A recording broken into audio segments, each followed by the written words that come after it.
Welcome, friends. We are your hosts, Sandy and Wade, baby best friends turned husband and wife and business partners. This podcast is for the dreamers, the movers and shakers, and those who seek to attract their dream life. Strap in. Getting magnetic in 3, 2, 1. Like attracts like.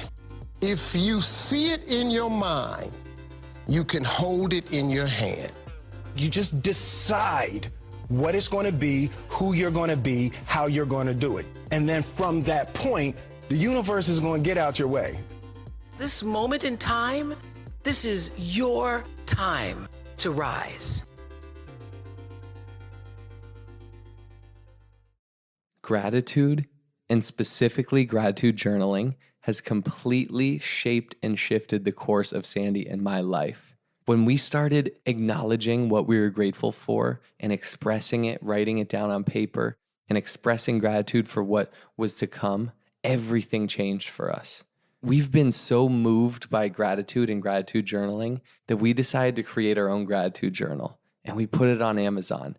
It's called the 90-Day Habits Gratitude Journal. It is great for just a daily gratitude practice over 90 days. It's great for you. It's great for your team, your family, your friends, a great stocking stuffer. So we'll drop the link in the show notes to get it on Amazon. It's $9.99, and it can and it will change your life.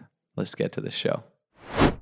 Happy Friday, y'all. Okay, we're not going in perfect order, but another critical part of being an entrepreneur. You know, we've talked about this before, but most entrepreneurs, they aren't inventors, right? You didn't create something that no one's ever done before. You're likely looking to be successful in your dream. Someone's probably already accomplished it. And that's a good thing because there's something called modeling. Find someone who's living the life that you want to live and model after them.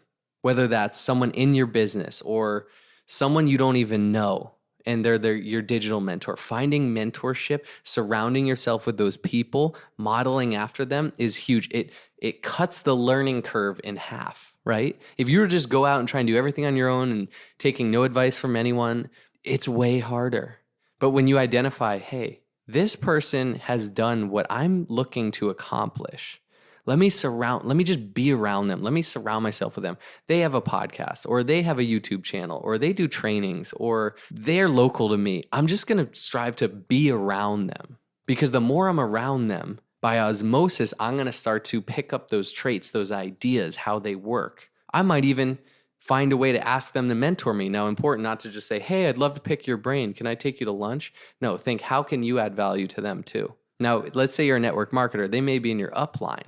That's a good thing because it's a win-win relationship, right? Go to them and say, hey, I'm looking to do what you've done. I want to latch on you. Teach me to do what you do.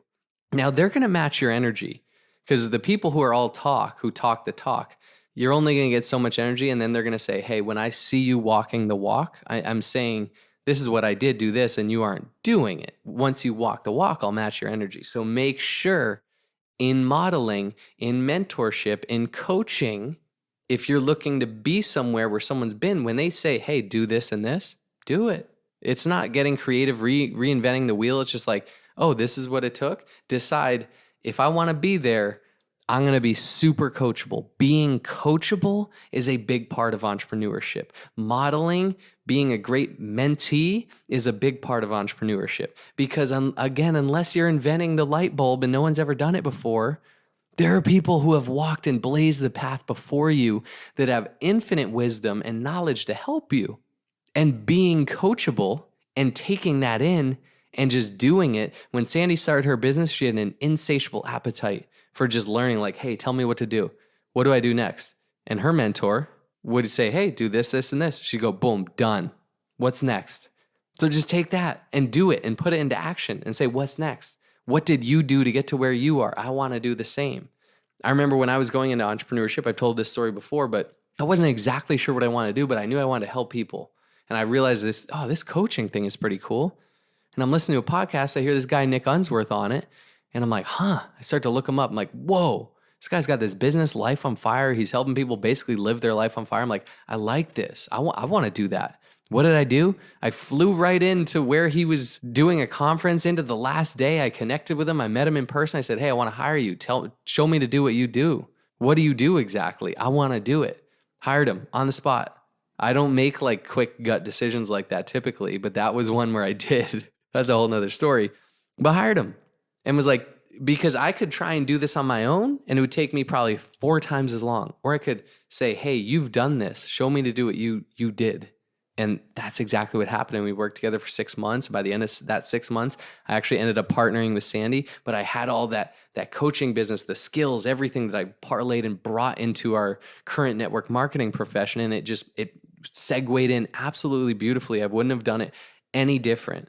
So for those of you who are blessed enough to be in network marketing and you have an upline, identify that person who's where you want to be and model after them. What do they do? What did they do to get there? If they give you the blueprint, follow it to a T. And until you do, don't expect anything, right? Don't say like, oh, they did this, I'm just going to shift that. No. Modeling is huge. Finding the right people. Not to mention, I'm reading Think and Grow Rich for a second time. The mastermind is amazing. Who you surround yourself with. We all know that, right? Because if you're surrounding yourself with driven, goal-oriented, successful people and you're around that who think big and have big dreams and go out to the nice spots in town and all the things, like that is what your life is going to end up being like. If you surround yourself with naysayers and people who have jobs that they don't like and people who live, an average life and aren't that healthy and complain about things, guess what? That's going to be you.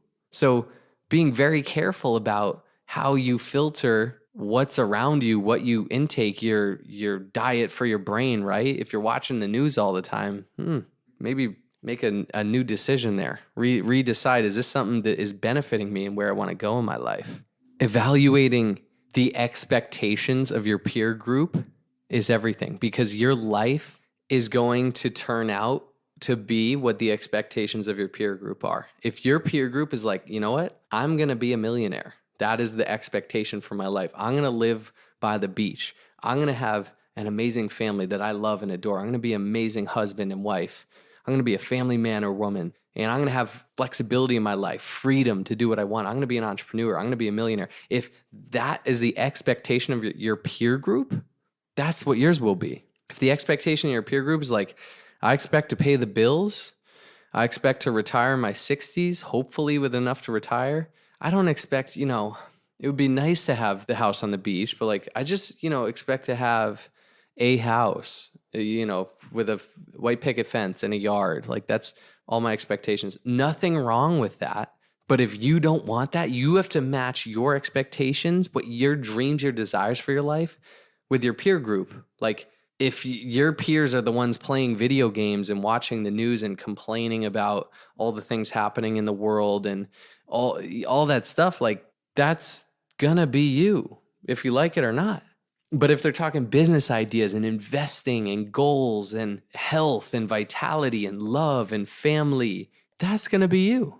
So modeling, mentorship, who you surround yourself with is going to be huge. Being coachable, flattening the learning curve by having a mentor or an upline or a coach, or literally just following someone who the steps that they took to get to where you want to be, and then being careful about who you surround yourself with.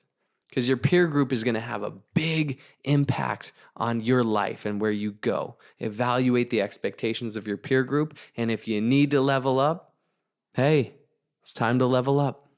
That's all I got for today. Call to action.